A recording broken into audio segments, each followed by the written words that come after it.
What they're about to see is an episode of Show Off Your Gems, and the special guest is the gentleman you see right there, Buckwild, one of the first to bring rollerblading to New York City, doing his thing as well. Rollerblading on a bike. Let's not forget that. Good. In the Bronx. Good. Not so Brooklyn. Now, you're right. I brought it with biker shorts in Brooklyn.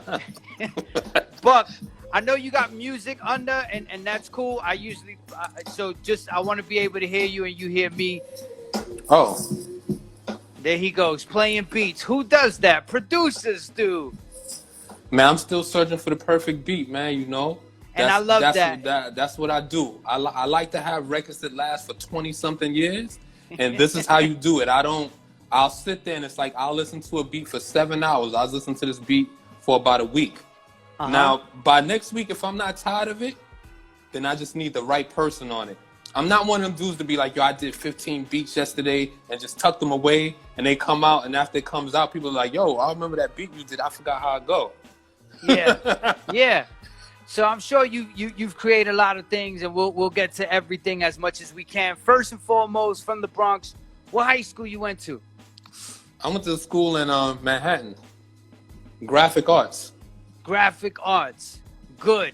And I'm guessing around what age, you start liking music, of course, when you're a kid, but around I was a baby when I started liking music. So when do you start? What my question is, you start falling in love with hip hop, like really falling in love with it, around what age? 11, 12? More like probably about 7 to 8. Now, Jams. That's cool. That's cool. I won't believe anything you just said right there. It's Park Jams. It's like I remember I was in third grade. Third grade I was DJing. I used to go to St. Luke's, and I used to DJ standing on top of crates. And it's like when I was standing on top of crates, people would marvel because I was a very little guy, but I can DJ, and Flash taught my boy Putt how to DJ, but I learned on my own. And people used to be like, yo, you're not better than Putt. Flash taught Putt, so it's like, yo, you got to battle Putt. That's beautiful. That's beautiful. So now you in the Bronx, you're a kid. Did you do anything else other than, don't worry about the comments, young man. I'm not worried about the comments. Between me and you. Okay? Don't worry about who's here. Salute to everybody who's here. This is a conversation for greatness. So you're in the Bronx. Did you do anything else other than DJing? Skateboard. we used to skate down the hill on 138th, and it's like, and it was very crazy. Salute to Harold Hunter. Rest peacefully. I'm coincidentally, a skateboarder too. So did you get involved with anything graffiti wise? Yeah, I did graffiti. When I met Brim, that was like in high school. Shout out to my boy Brim. Like we live in New York. In New York, you get a taste of everything. Yeah, good. So, you don't got to be on your own jock over here, B. It's a good time. No, it's like it's like yo, B? It's like the fourth beef, B. I'm about to have what's up, B. We live in New York. You get to try everything. You're right about that. Before you were Buckwild, was there another name? Ski was real big, and it's like being in my name is Anthony. I used to be like, all right, let's call ourselves T-Ski. T-Ski? Yo, we're not gonna have no more jokes after this about that either. No, I'm not. This all lives here. This is all intended. It's all cool because it's like if you can't laugh at yourself, then you don't deserve, for other people to laugh at you, or you laugh at someone else. For sure. And the truth is, this right here is an escapism for our culture. We just come, we just bug out, we laugh, we share some good stories, and also get into some gems. Now, I just want everybody to know this is Show Off Your Gems. If you're new to this is where we give everybody an opportunity to come on the show and show us something that they're passionate about. It might not be hip hop, and that's a great thing, as we've seen all types of amazingness. So Buckwild, that being said, I'm gonna just give you an opportunity to show one thing first. You go light on them, right? Go light. All right, I'm gonna go light. But this is, you know, from high school, you know what I'm saying, and Wu-Tang, you know what I'm saying? If you're real familiar with Wu-Tang, and you're real familiar, what was it, ice cream? No, it wasn't ice cream, or it was cream, You or can one of turn those. the camera around if it's easier for you. Oh, man. Yeah, I am. How do you turn the camera around?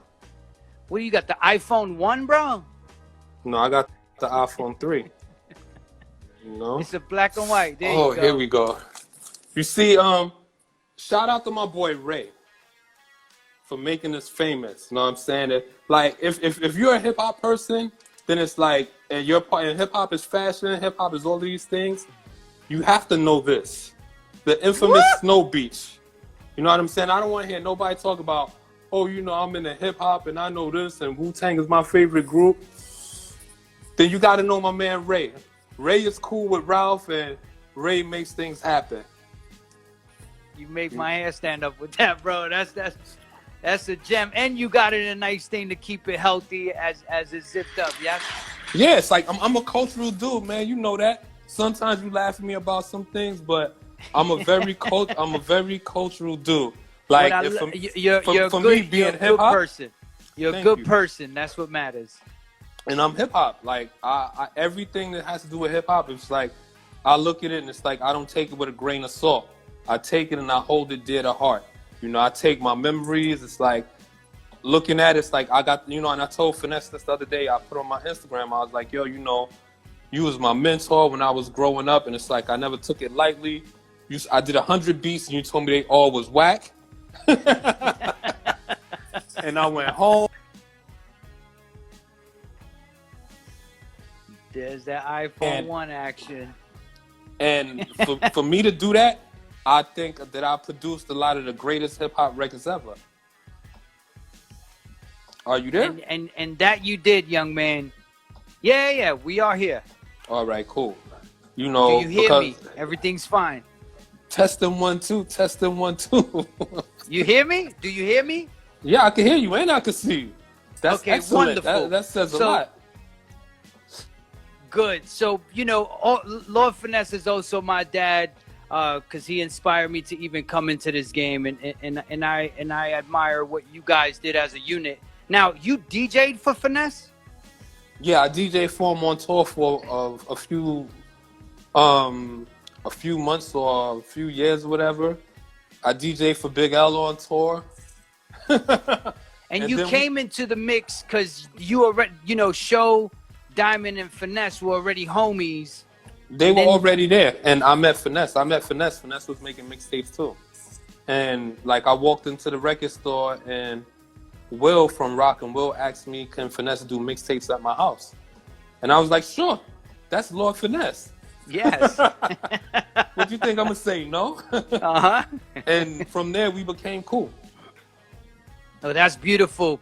Now, just so everyone knows, this is a show-off show where we show off some items. You produced Time's Up as we appreciate that sound that you did. One of the items I pulled out, this is of course a sticker. Everybody collects stickers, or I hope everybody collects stickers. Yeah, this right I here think everybody is a collects delivery. stickers. Nah, I don't want to go in on stickers. You're gonna dictate your showing off your gems in your way, just because it has to do with me bringing up. No, I'm not O.C. gonna lie. I was just looking for the 12-inch because it's like no matter what, it's like that's one of the 12 inches.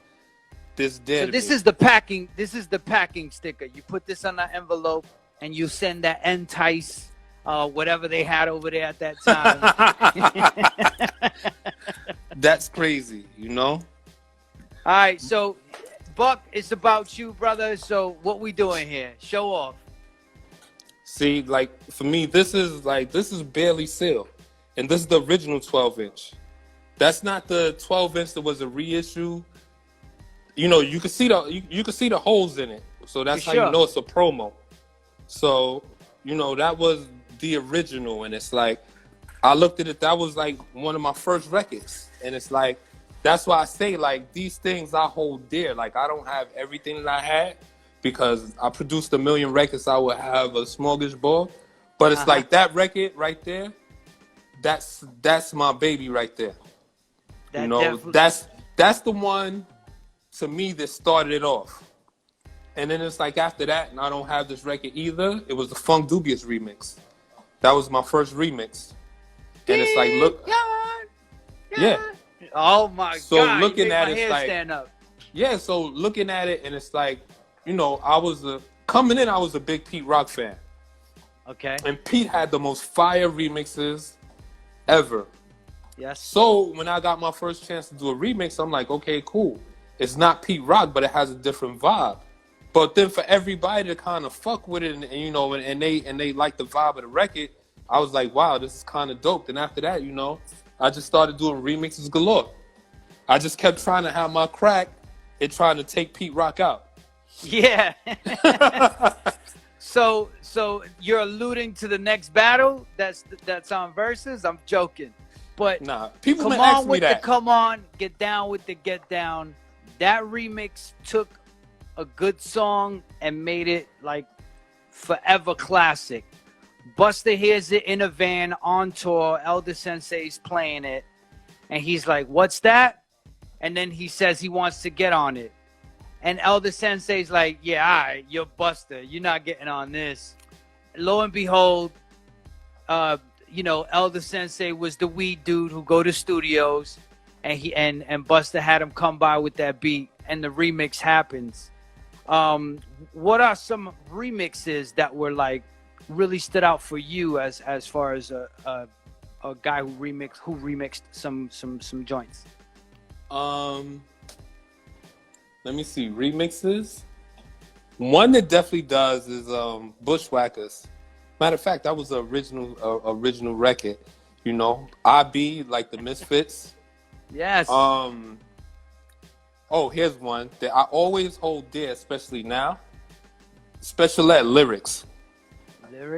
Because right now, like looking, a lot of the younger cats are doing those style of beats.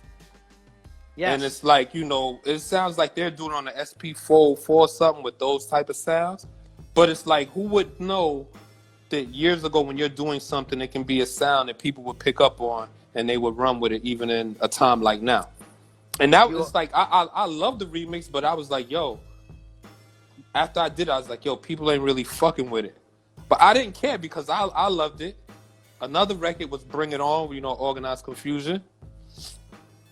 And then it was on a soundtrack, yeah? I think so. Yeah, for me, I always was the person, I wanted to create new styles. So even when we're doing, I think it was in the same area of time too. So looking at that, it's like, and March liking the beat, I was like, yo, I love this beat. It's dope if it come out, because if people like it, then they'll want to use samples like this. I never was one of those dudes to be like, yo, I got to make a sample like this. Or, you know, I love Pete Rock, but if you listen, you don't hear me doing Pete Rock beats. You know, strategic on how you was putting it down. Yeah, it's like I liked it because looking, it's like I always felt I can't get nowhere if I'm emulating Pete Rock. For sure. I appreciate that. But if I can hone my own craft, you know, like seeing Finesse and Show and Diamond, then I can make some noise. And it's like, I believe that I made a little noise, and it was really dope. It was a good time. And that Get It Together remix, man. Oh man, I forgot about that. You just took that a whole other place, bro. But that's what we do is when you're a producer, you're supposed to take it somewhere else. You're not supposed to take it and be like, okay, let me do what Alchemist does, or let me do what Derringer's doing with these guys. If you listen to it, you're supposed to study it. And if that one is going left, then you have to try to take it right. And if you don't get it to be on the level where it's like, yo, you know what, this is the hottest record out, you know, and you can bring it somewhere else and people feel your vibe and what you was doing, that's good too. You know? Sure. And what I want people to understand is that Buckwild's a great human being, you know, a rare gem in the sense where he's a humble cat, and we appreciate that. And that's definitely a great thing. But this is Showoff Your Gems, and people are like, I was gonna bring some records and just put all my records right here. Come on, fam. We trying to see some. You know, I know you said you was skateboarding. You was writing. Well, my thing really was sneakers. Okay. And you know me, it's like, if you know me and it's like sneakers, I've always been, every time you see me, you know, up in Shady, it's always with some dope ass shoes. He's so always it's like, fresh. This is a fact. And you know, and looking at it, I always look, you know, my thing has always been J's. Oh yeah, there it goes right there. See? So it's like I can always pull out a pair of J's that maybe cost a few grand that I haven't worn. You know what I'm saying? I'm not cocky with it, but you know, at the same time, you know, I'm still humble.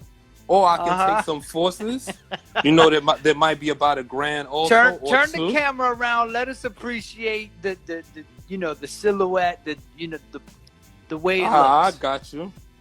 See, before people were talking about cause, you know, we were doing cause when cause was part of the One World Pack, and this sneaker is made phenomenal. Like it's suede leather, you know, leather on midsole with the gummy bottom, yeah.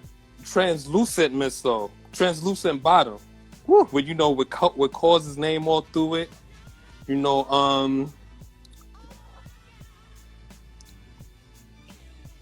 and his name is inside. I forgot about that.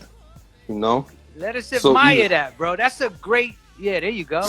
See, like this shoe was a one of a kind, and it's like before people were looking at Cause with the Jordans, like he had his famous, you know, yes, X's on an Air Force One, and you know, like you really have to be able to appreciate it, and it has nothing to do with being old or it's like you just appreciate the art. Yes, for sure. You know, which is beautiful. Yeah.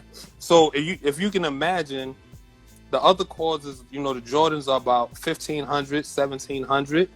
These are about the same price. Yes. You know, but it's just that a lot of people don't know, and it has nothing to do with maybe like being young. It's just a matter of being knowledgeable, because contrary to what people believe, this is Cause's second shoe, from the second and third. Ooh. Cause current, super comfortable shoe. I wore it down.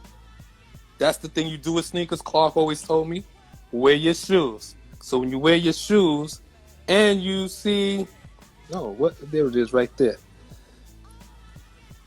Cause's print. Woo. You know?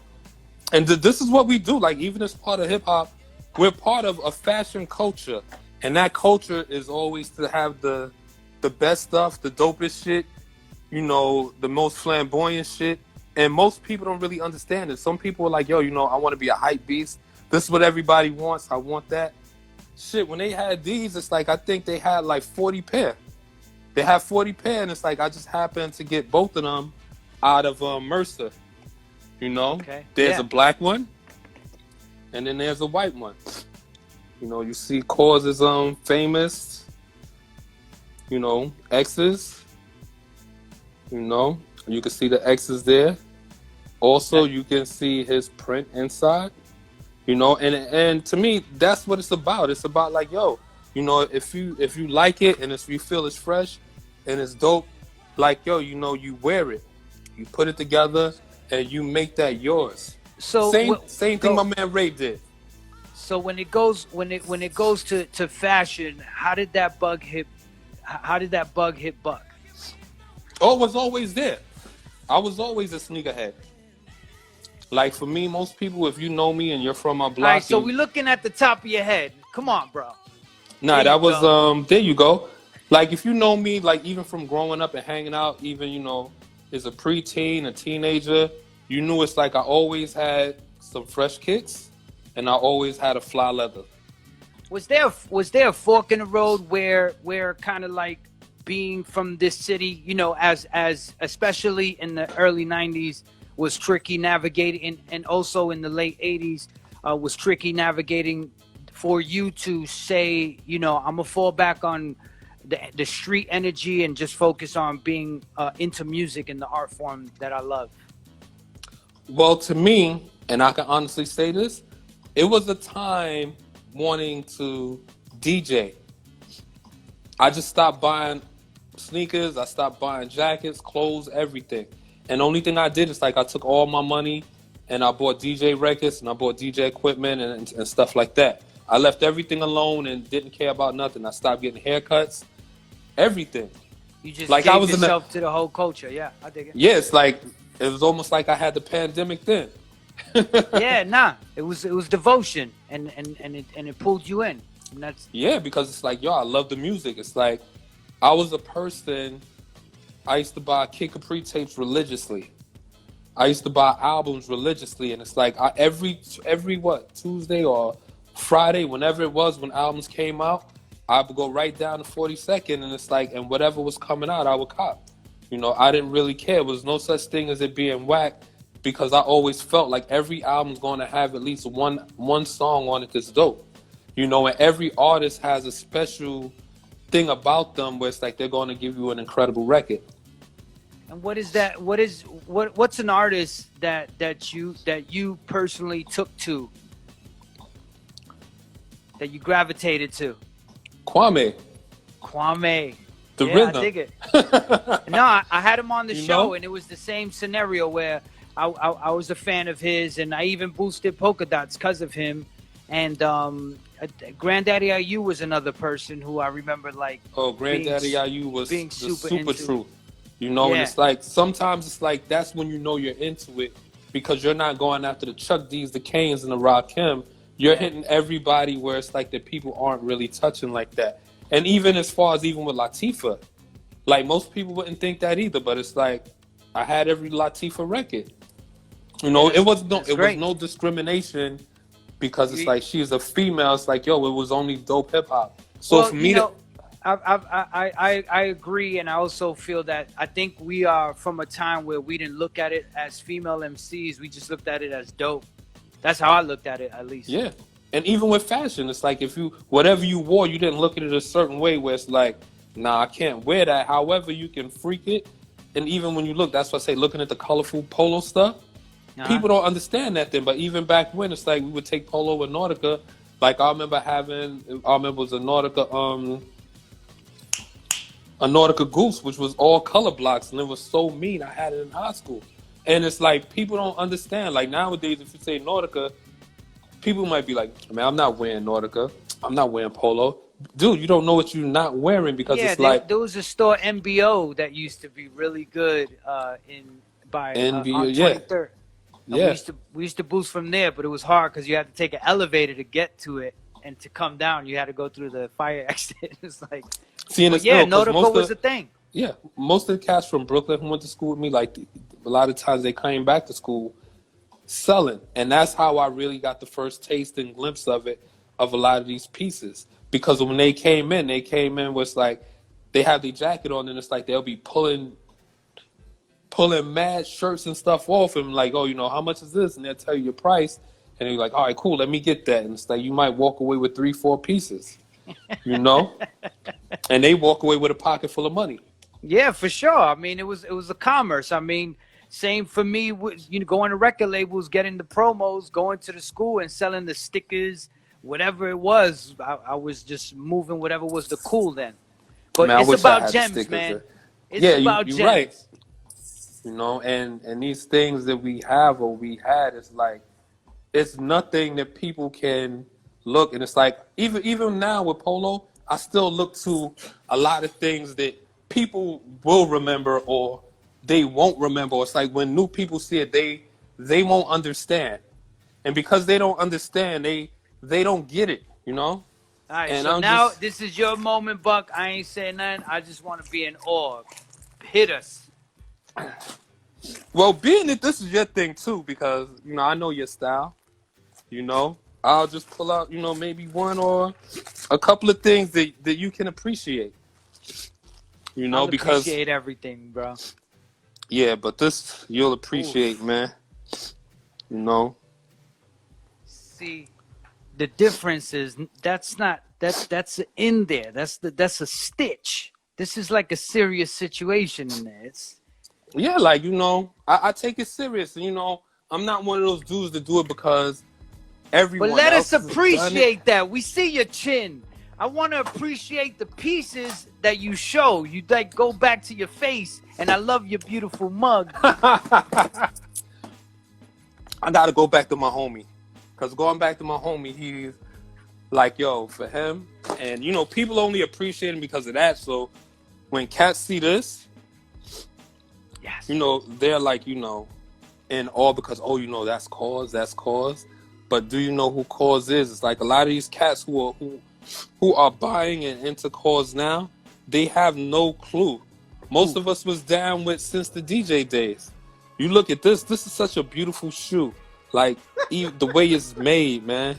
And in order to really understand it, you have to be a sneaker connoisseur. You know?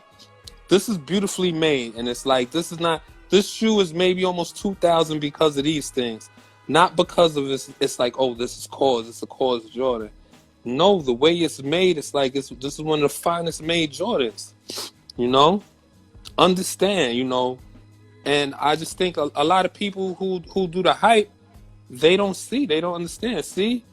The translucent soles, you know, and the sole glows in the dark. You know, they're just like, hey, you know, it's 2,000. Oh, I want it. I need that because it's like if I'm wearing a $2,000 pair of shoes on my feet. But meanwhile, I think it was only 3 and change when it came out. Yes. You know? Keep going. Something like that. But, you know, like I say, for me, I'm a sneaker dude. You know, I can hit people with different things at any time. And, you know, these right here, people will go in nuts for these.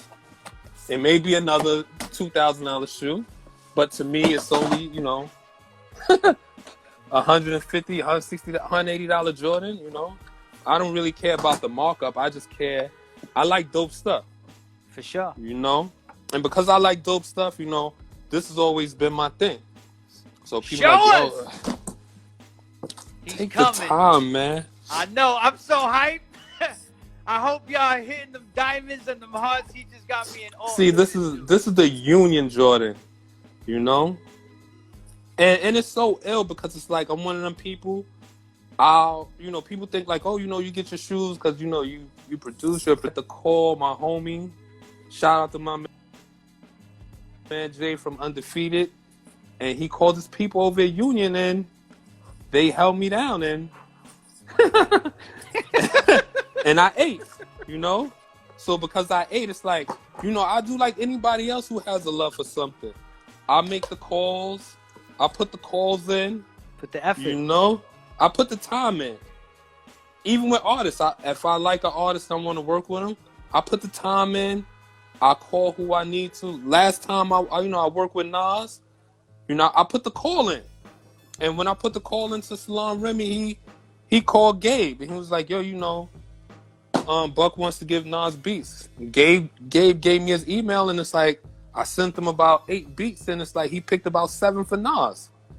You know? And then they was like, oh, you know, he wants these. And it's like, you know, it only ended up 1, which was you wouldn't understand. But I know for him to want 7, if he took those 7 beats and recorded them, it would have changed this album. And it's like, then Def Jam would have had a problem.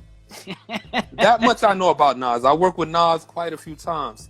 Right. You know, and these are the things, like sometimes we was have Fast Life the first? Yeah, that was the first time. And it's like, it was so dope because it was me, Nas, and G-Rap, and Jungle. That was it. Oh, and the A&R. And to be one-on-one in the studio with Nas, even at such an early time, and it's like, Fast Life is what, 95? I was still right off my first records. So to look at it, I'm in a studio with a dude I looked up to, where it's like, and made the album that I looked up to, because I had the bootleg cassette. Everybody had. If you didn't have the bootleg Nas cassettes in the 90s, you wasn't hip hop. For sure. For sure. You know, we all had the bootleg Nas cassette, and we still all went and bought the CD and the cassette and probably the vinyl also. Mm-hmm. And that's how you know when you have a dope album, when people bootleg it and they go buy your original. There's nothing fucking with that. Nas was the king in New York back in 93, 94 when he had half his album done. And then when you bought the album, you only got one more song that he had. So looking at it, that shows you is an artist, like the power that he had. And it's like, even today, I don't think we had anyone to even come close. Like, he was immeasurable. Because it was definitely a phenomenon.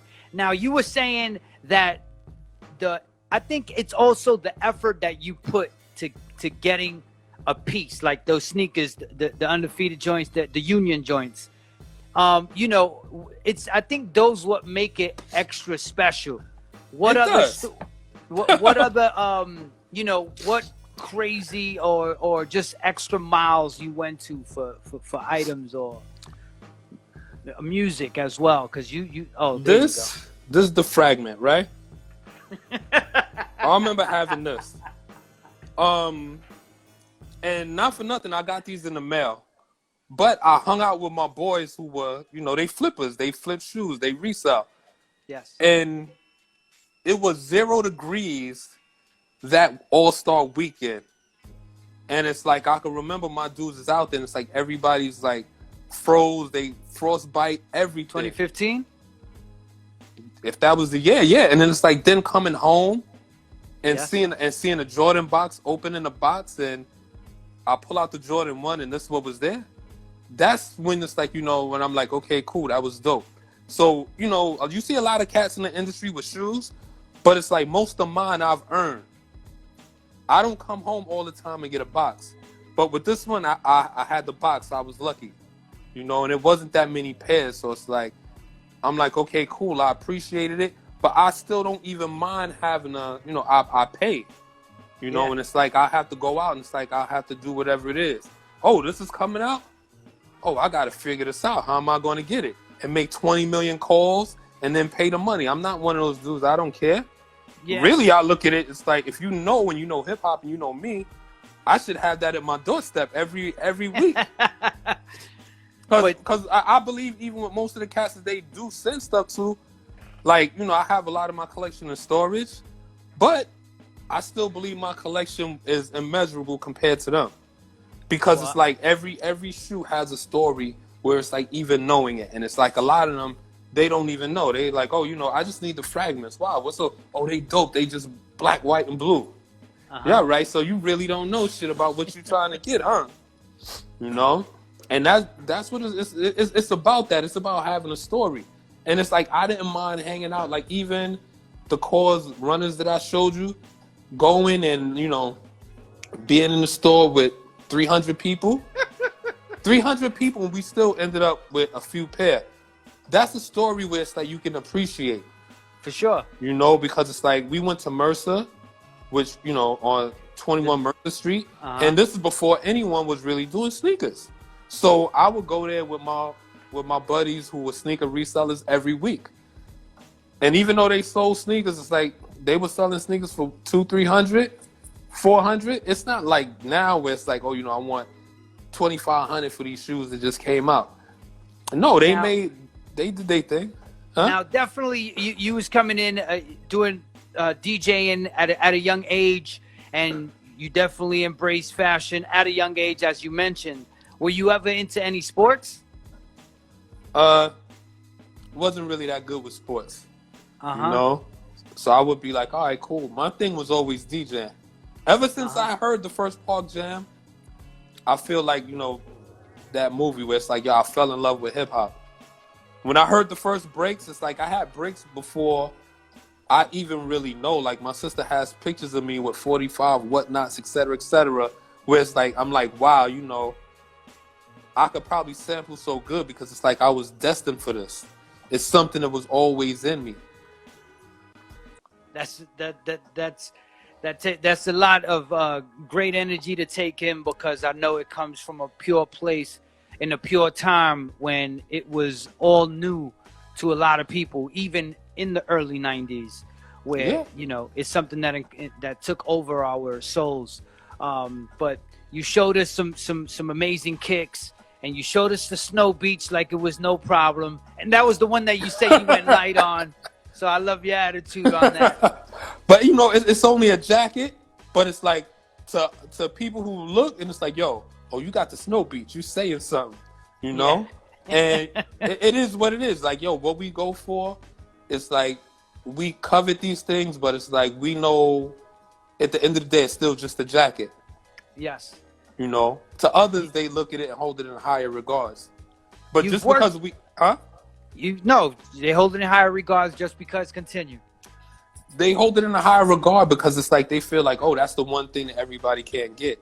Same thing with like some Jordans. Oh, you got Travis Scott Jordans? Oh, you got Off-White Jordans? I always wanted those. What's those, about 3,000? No. You know, it's 190, you know? Right. Now, do you have hip-hop artist sneakers? Like sneakers done by artists or like a collaboration? Let me see. I got Premier sneakers, but those are in storage. Remember Premier had the Air Force Ones? Yes, I do. Yeah, like those are in storage. Like when it says like sneakerhead, I'm a real sneakerhead. You know, like I've had and have like many different pairs. It's like sometimes it's not wearing on, and then sometimes it is. Sometimes I get that one pair of sneakers that I want to wear every day. For sure. No. For sure. So you are getting into music. You've told several stories, I'm sure. What is the story you enjoy that's most provocative for your career that you were present for?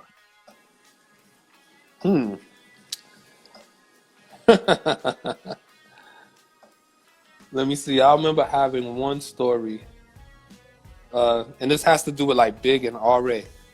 Rugged Man. We were in Chungking, and I think it was Big, and I think it was Chico with him.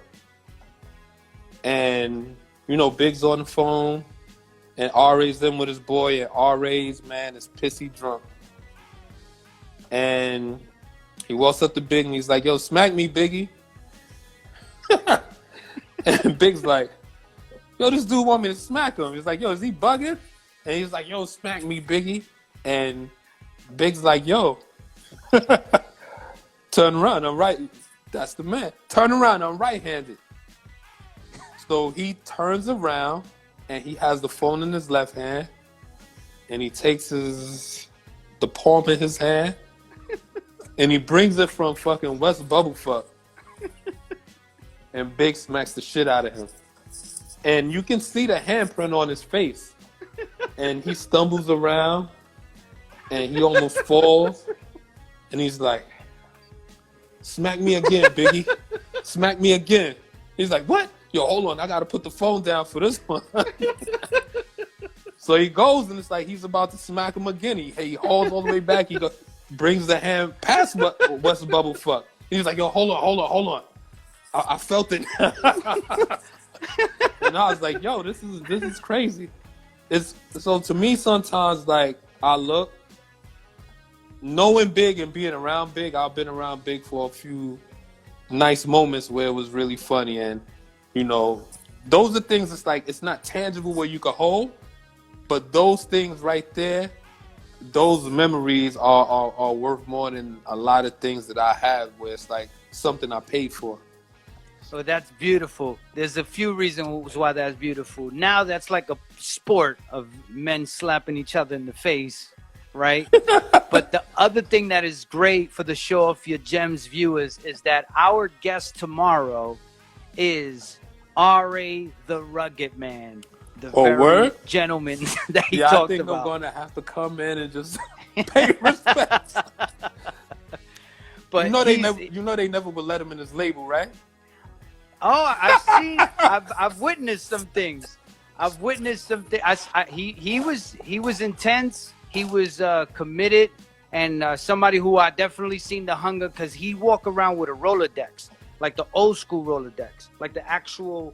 He'd walk around with it, and he'd go to labels, and I'd see him hustling. Yeah, but it's crazy because looking back when he was good friends with Havoc, he was good friends with me. So a lot of these people, even the Job Records, they was like, "Yo, how do you know all of these dope producers and artists?" But it's like they fuck with you like that. Because even then, he had a record with Big that they were like, "Yo, how do you get a record with Biggie?" It was a record called Cunt Renaissance. You know, and it's like R.A. was just one of the guys, and it's like it was so dope being around him, and it's like he would do so much crazy shit, and it's like he always had us laughing, you know. But he's one of the dopest persons that I've met in the industry, and I'm glad that I've known him so early. Like even the record we did, he did a record. He said, "Yo, you're going to love your record." I was like, "All right, what's the name of it?" Every record label sucks dick.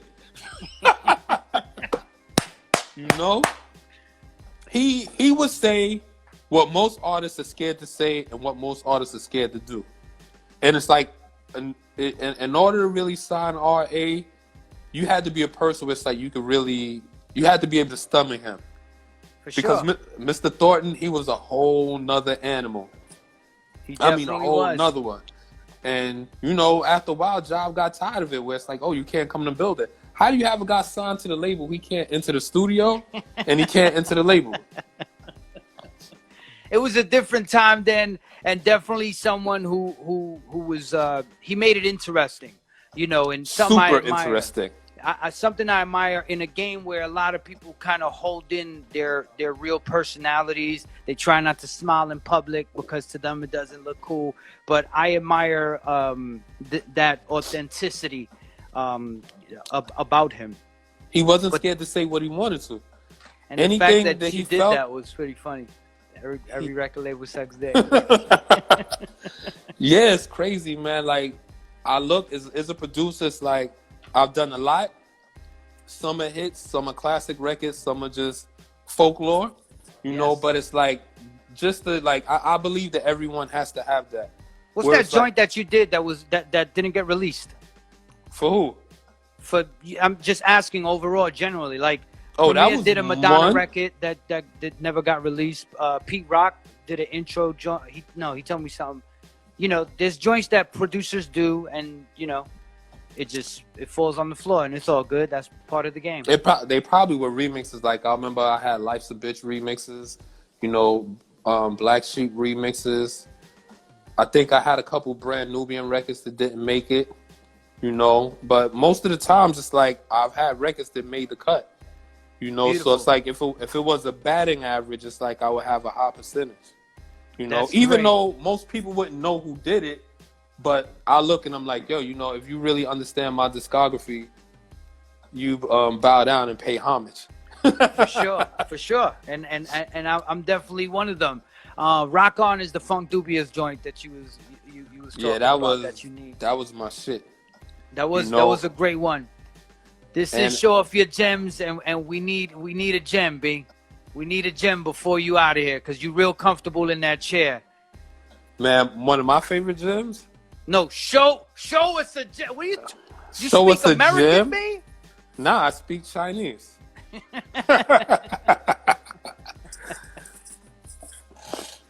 Let me see. Show a gem. Finesse, you got to text your man Buckwild and tell him how we speak in America, B. We talk fast. Let's go. We talk fast? Here it is for Finesse. While you was missing, there's a Finesse. I took the label from Wild Pitch Records. Wow. Nah, but you go. You. I wanted to show none other than Buckwild a gem before he broke, but his internet had a different situation. This show also gives the opportunity for viewers to come and show us their gems. So you could right now send a request, and I will take your request if you have a gem to show. We have a great DJ who did the intro for Gangstar's One of the Best Yet album. What's up, young man? Yo. Please put the light on. Please put the light on. I'm headed to the room with the stash. Thank you so much. What's up, my brother? I'm great. First and foremost, Finesse, you're here. Buckwild is back. Buck, I love you. Hang out. What's up? What you showing us, Finesse? I'll show you one quick thing and you can get back to Buck. All right, Buck. All right, Finesse. You see that piece of wood?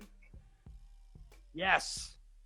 That is the window frame of Studio B, D&D headquarters. D&D Studios headquarters. That's the most famous piece of wood you're ever going to see on your show. Anybody who spit, whether it's Jay-Z, Biggie, Nas, Big L, we're all facing through that window frame. Wow, Finesse. I can see you have more gems, but respectfully, I want you to come on another day because I got other things I want to. I want you to come on about. Peace out. Go back to Buck and salute to all y'all. Talk to you soon. Yes, one of the best yet intro, Finesse. Now, come on over, Buckwild. Send that request again. Hello. What's up, Asian Pete? I just want to say before it gets too late. Can we say everything? Yeah. This right here is probably one of my most famous records. I won't say what it is, but if you're a producer, and a lot of people always ask me, "Hey, what's this record? What's this record? What's the name of it? What did you use? Where's it at? Where's it at?" And and I can flash the cover, maybe Finesse know what the cover is. But And I know Static probably screenshot that, and he's like, "All right, I got it." But look at the price. Can you see the price? 6? Yeah, $6. That's when you dig.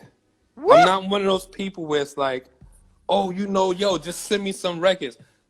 Gene doesn't send me records like that. I find records and I dig. Like, I may get records from Gene sometimes, but I never liked them. But I'm old school. I dig. Like Diamond said, I dig in the crates.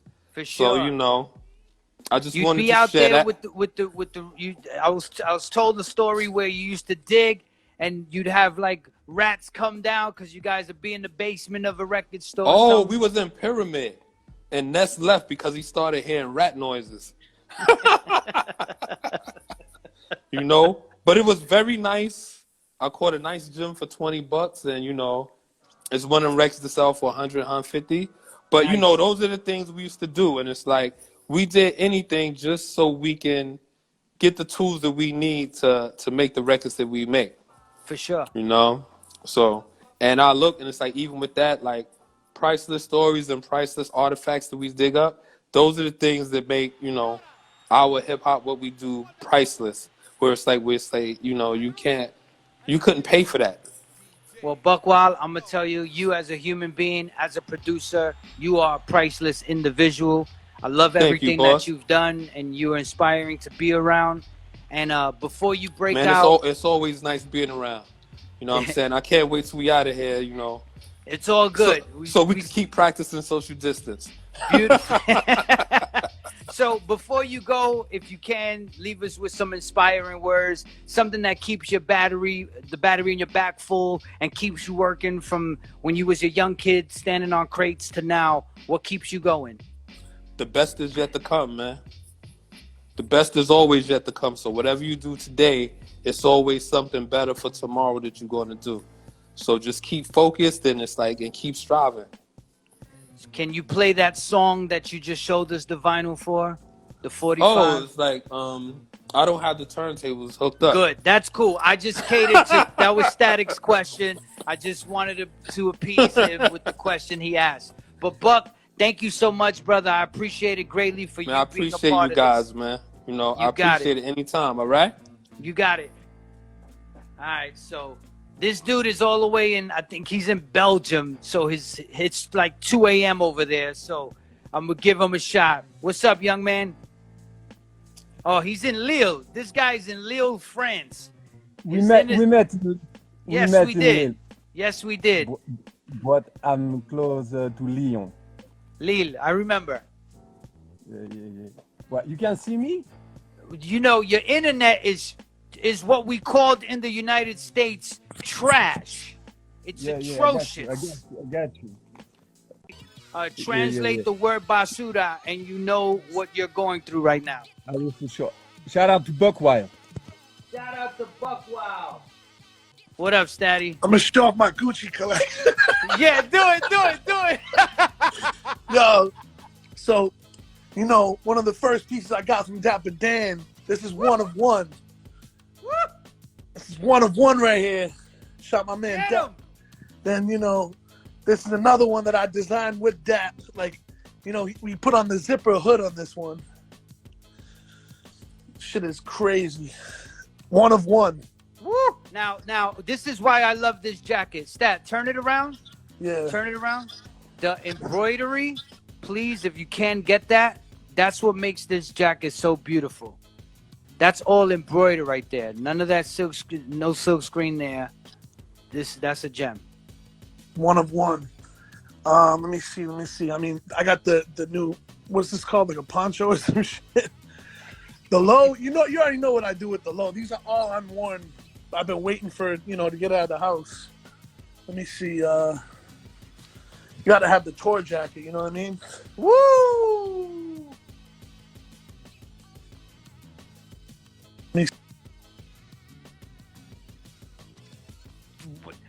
What, bro, are you in France? Yo.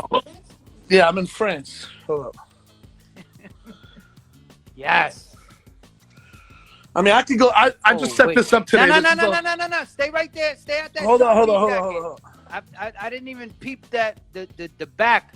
Bro, this is all low. The entire shit, like 2 layers. Bro, I know you driving. I don't want you driving on this show. Yo, don't worry. I don't support that. Biggie's with me. Don't worry, Biggie's with me, my G. Good. I love it. He has a throw pillow of Biggie. I don't endorse jacket. you driving, Ron. I love you too much, brother. I'll talk to you later. Hakeem, a channel live on Friday. What's up, brother? How you doing? What are you doing? You showing us a stolen car?